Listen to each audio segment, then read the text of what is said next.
Gems from Cambodia. Cambodia is a wonderful country, of course. It's near Thailand and Vietnam. It's in that area, Southeast Asia.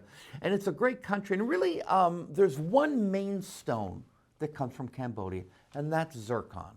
And I talked to you briefly about zircon because it comes in many, many different colors. I think a lot of us are used to the blue zircon. Now, let me tell you about the optical properties of zircon. Zircon has a very high refractive index. So, again, light enters a stone, the higher the refractive index, because it's a numerical amount, it bends the light toward the norm, which means toward gravity, right?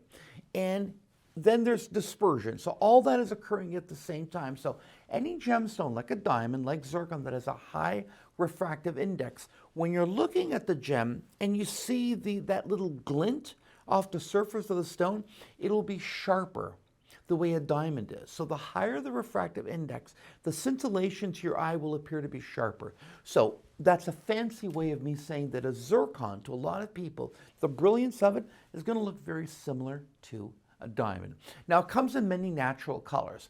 We all know blue. I think that's one that consumers are very subjected to. They see a lot of it out there, and blue zircon is very, very popular that comes out of Cambodia. Now, there's also other colors of zircon. You can get zircon that's brown, and it's a very lovely brown, by the way, because again, it is very brilliant, or you can get it on the yellow side. Actually, zircon comes from the ancient word zargon, which means a yellowish brown color.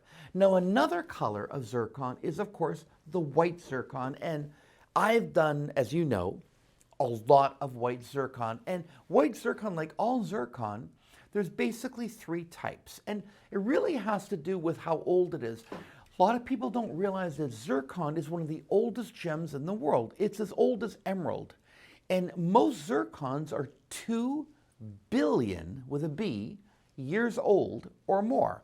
So as they form in the ground and they sit there for 2 billion years, all gems, all matter begins to decay. It's just natural. It gets old, okay? So its molecular structure begins to break down a bit. That's why a lot of zircons that you'll see, especially in the white, kind of looks fuzzy or hazy. That's one of the reasons. We use newer zircon. Our zircon is only about 400 million years old. So there's different types, type 1, type 2, type 3. So the newer the zircon is, the brighter it'll appear to you because they tend to be cleaner and clear. It's a great stone. You can facet it. When it's properly cut and polished, it looks like diamond. I'll tell you quite frankly, it really, really does look like diamond. It's a fantastic stone. We do a lot of it at Gems on Vogue. I've always loved it because it's natural. Not like cubic zirconia, which by the way was invented by the Russians as a counterfeit, as a replacement for the natural zircon. And that was part of their infrastructure program that they had when they were making nuclear weapons, believe it or not, back in 1972. That's actually a true story. So they invented that. That was an offshoot of that because they needed an insulator that could take high heat. That's a whole nother story. One day I'll tell you about that. But anyway, zircon, natural stone, cubic zirconia, man-made diamond imitator. Other than the word zircon, that's the only similarity. They're not associated in any other way whatsoever. I love natural zircon.